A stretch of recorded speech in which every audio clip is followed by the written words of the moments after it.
मैं मंजुला राय, रामगुलाम राय online classes में आज मैं आपको धरातल पर रूप बदलने वाले जो कारक हैं, जो बल काम करते हैं, उनके बारे में आपको बताऊंगी। सबसे पहले भूपटल पर परिवर्तनकारी जो बल हैं वो दो प्रकार से काम करते हैं। ये दो बल हैं, एक बल होता है हमारा अंतर्जात बल और दूसरा हमारा बहिर्जात बल।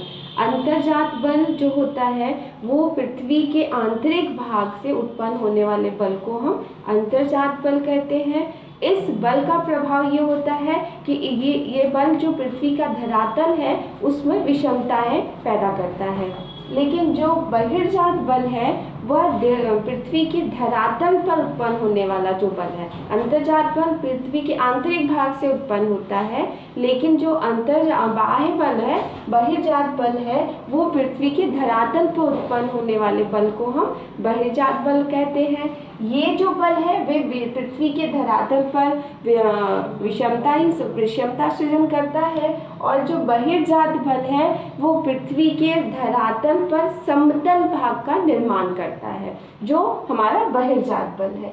अब अंतर्जात जो बल है वो दो भाग में होता है।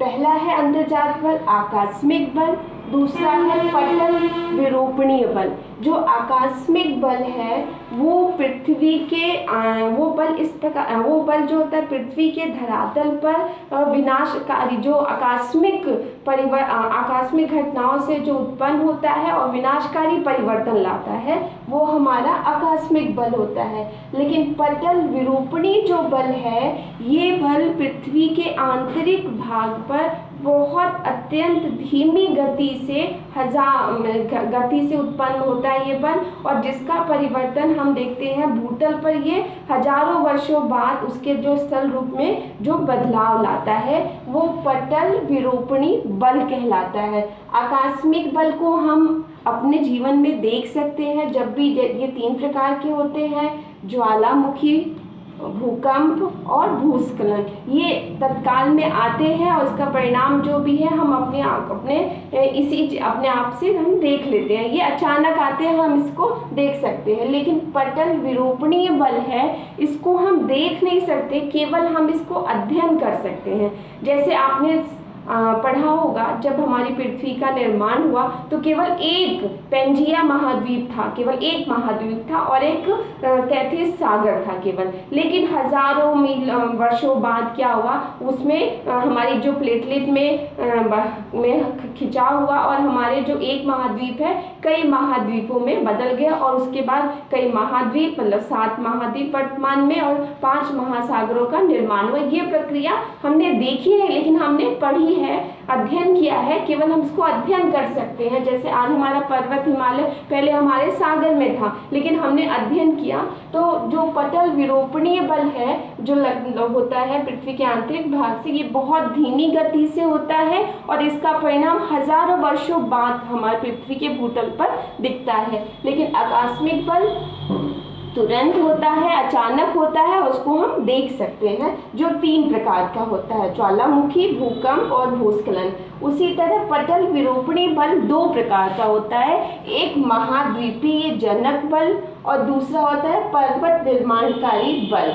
जो महाद्वीपीय जनक बल होता है, यानी महाद्वीपों का निर्माण होता है, ये 2 प्रकार से होता है। जैसे ऊपरमुखी बल और अधोमुखी बल, मतलब पृथ्वी का स्थल भाग जो होता है, जब वह धरातल से, मतलब समुद्र से ऊपर की ओर, जो हमारी ऊंचाई होती है महाद्वीपों की, वो ऊपर की ओर लंबवत, मतलब क्षैतिज और लंबवत 2 प्रकार की। हाँ, ये पटल विरूपणी जो बल होते हैं ये 2 प्रकार से काम करता है, एक लंबवत और क्षैतिज। लंबवत मतलब ऊपर उठना, और क्षैतिज मतलब फैलाव की तरह, जो हमारा फैलाव पर, जो चाहे वो दबने में हो, तनाव में हो, चाहे वो हमारा दबाव के साथ होता है। तो जो महाद्वीपीय जनक है ये भी 2 प्रकार से, ऊपरमुखी और अधोमुखी। ऊपरमुखी मतलब धरातल का ऊपर उठना, जैसे कि ये अभी हम अगर भारत की पृष्ठभूमि पर बात कर रहे हैं तो ऊपरमुखी बल में ऐसा माना जा रहा है, ऐसा अध्ययन किया गया कि भारत में जो हमारी राजधानी है दिल्ली, राजस्थान और पंजाब का जो स्थल भाग है वह हजारों वर्षों में दिखा कि वो ऊंचाई लिए हुए, अब वो ऊंचाई, वो ऊपर की ओर उठ रहा है। तो जिसकी वजह से हमारी सरस्वती नदी क्या हो गई, लुप्त हो गई। हमारी जो सतलज है, गंगा है, उनका बहाव बदल गया। तो नदियाँ तो हमेशा धरातल की, मतलब जहाँ गहराई होगी के क्षेत्र में बहेंगी। और तो हमारा अधोमुखी ऊपरमुखी बल के कारण हमारी पृथ्वी ऊपर की ओर उठ रही है। अगर हम अधोमुखी की बात करें, अधोमुखी मतलब वो जमीन के अंदर धंसना, ये निमज्जन करता, जो समुद्र के अंदर धंस रहा है, अपनी जो ऊंचाई लिए हुए नहीं है धरातल, जो समुद्र के अंदर, उसको निमज्जन कहा जाता है। तो अधोमुखी का अगर हम उदाहरण देखते हैं तो भारत में जैसे आज सोमवार सावन चल रहा है, तो सोमवार में सोमनाथ और काठियावाड़ जो गुजरात में, ये दोनों स्थान है, दोनों का जो तटीय भाग है वो धीरे धीरे क्या हो रहा है, अधोमुखी अंदर की तरफ जा रहा है उसका तटोभाग। आपने देखा द्वापर युग में द्वारिका जो नगरी थी, ऐसे प्रमाण मिले, बहुत सी ऐसी फोटोज मैगजीन में या पेपर में आपने देखा होगा कि द्वारिका महल का जो पूरा है वो समुद्र में जाकर बस गया, समुद्र में धंस चुका है। तो वो किस बल के कारण हुआ, वो हमारा अधोमुखी बल के कारण। जब हमारी स्थल जो भाग है वो अंदर की तरफ धंसता है, जिसको निमज्जन प्रक्रिया द्वारा होता है, उसको हम क्या कहते हैं, अधोमुखी बल वहाँ काम करता है। और जब स्थल भाग ऊपर की ओर उठता है उसको हम कहते हैं ऊपरमुखी बल। ऊपरमुखी बल, जहाँ ये महाद्वीपों के जनक के में दो कारण काम करते हैं।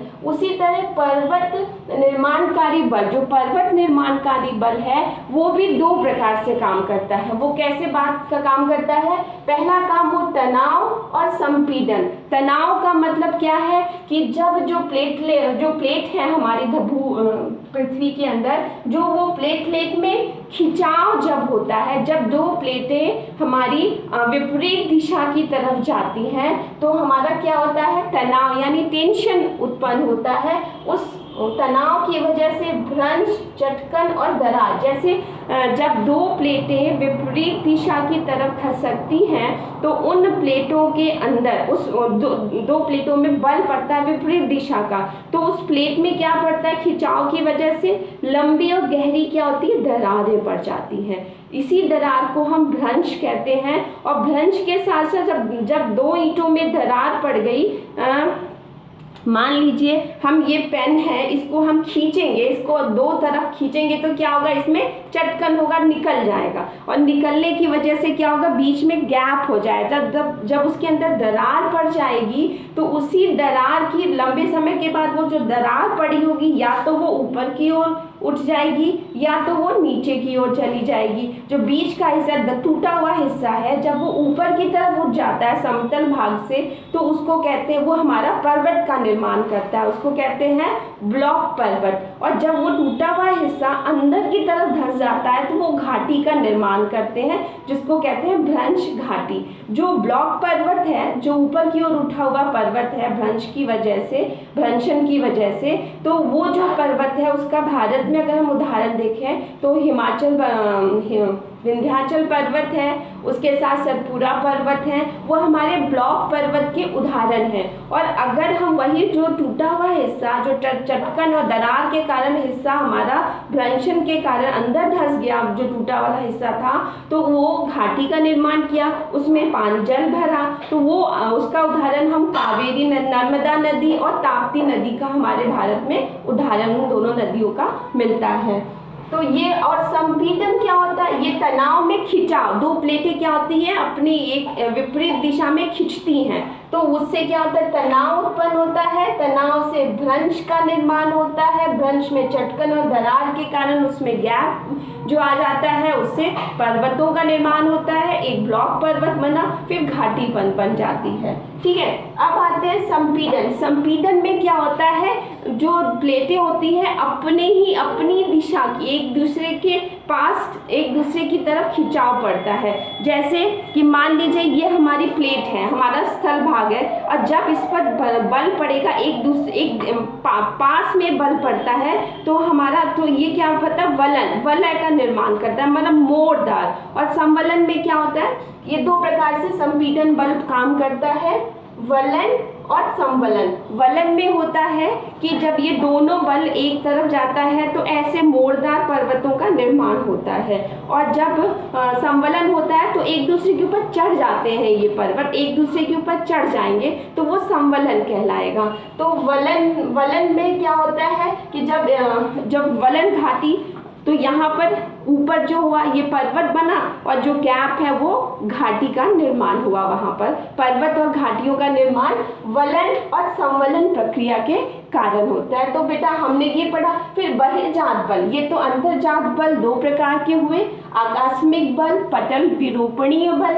आकस्मिक बल अचानक आने वाला जो विनाशकारी परिवर्तन पृथ्वी पर दिखता है उसको हम आकस्मिक बल कहते हैं, जो 3 प्रकार के हैं, ज्वालामुखी, भूकंप और भूस्खलन। ये हम दोबारा आपको इसको अच्छे से ज्वालामुखी भूकंप के बारे में एक अलग वीडियो में समझाएंगे। फिर आता है पटल विरूपणीय बल, 2 प्रकार के होते हैं, एक महाद्वीपीय जनक बल होता है और दूसरा पर्वत निर्माणकारी बल, जिसमें पहला बल है पटल विरूपणीय बल का, इसके अंदर ये लंबवत और क्षैतिज दोनों रूप में ये कार्य करता है। तो महाद्वीपीय जो बल है वो महाद्वीपों को 2 प्रकार से ये बल दिखाता है। जब महाद्वीपों को ये ऊपर उठता है धरातल से, जो समुद्र तल से इसकी ऊंचाई जब ऊपर की ओर उठती है उसको ऊपरमुखी बल कहते हैं, और जब ये अंदर की ओर समुद्र की ओर धंसता है इसमें धसाव है, इसमें उभार है। इस बात को ध्यान, ऊपरमुखी में उभार है और अधोमुखी में क्या है, स्थल भाग के धसाव को अधोमुखी बल कहते हैं। उसी तरह पर्वत निर्माणकारी बल 2 प्रकार से काम करते हैं, एक तनाव और दूसरा संपीड़न।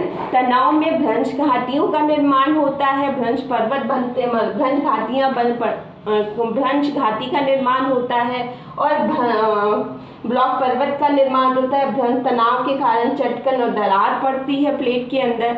फिर संपीड़न में क्या होता है, दोनों जो प्लेट के ऊपर जो बल पड़ता है दोनों एक ही दिशा की, और दोनों अपने एक दूसरे के पास आने के लिए बल डालते हैं, तो उसमें वलन का निर्माण और संवलन का। वलन में क्या होता है, मोड़दार पहाड़ियों का निर्माण होता है, जो जैसे हमारा हिमालय पर्वत है, एंडीज पर्वत है, अल्पस पर्वत है, ये सब इसके उदाहरण, वलय पर्वत के उदाहरण है। और संवलन में क्या होता है, एक दूसरे के ऊपर ये चढ़ जाती है। इसके बाद आता है बहिर्जात बल। बहिर्जात बल जो पृथ्वी के धरातल पर उत्पन्न होता है और इसलिए जो समतल भाग का निर्माण करता है। इसलिए 2 प्रकार आच्छादन प्रक्रिया द्वारा ये कार्य करता है, अपक्षय और अपर्दन। अपक्षय में क्या होता है, किसी चट्टान का अपने स्थान पर टूटना, उसको क्या कहते हैं, अपक्षय प्रक्रिया। और अपर्दन प्रक्रिया के अंतर्गत क्या होता है, जब वो अपक्षय द्वारा वो अपने स्थान पर कोई भी चट्टान टूटती है, और अपक्षय प्रक्रिया जो अपर्दन प्रक्रिया है उसको वहां से लेकर दूसरी जगह स्थानांतरित करने की जो प्रक्रिया है वो अपर्दन प्रक्रिया है, और अपक्षय प्रक्रिया एक स्थान पर टूटने को कहते हैं। तो बेटा इसको भी हम डिटेल में पढ़ाएंगे, अच्छा टॉपिक है। और आकस्मिक बल और बहिर्जात बल, ये दोनों बल हम आपको डिटेल में अगले वीडियो में पढ़ाएंगे। अभी आपको हमने 2 प्रकार के बल जो भूपटल में परिवर्तन लाते हैं, 2 प्रकार के बल होते हैं, अंतर्जात बल और बहिर्जात बल, क्लियर किया कि अंतर्जात बल कैसे होता है, किन प्रक्रियाओं द्वारा उसके प्रभाव क्या पड़ता है, और बहिर्जात का प्रभाव कैसे पड़ता है, इसका डिटेल अगले वीडियो में बताएंगे। धन्यवाद।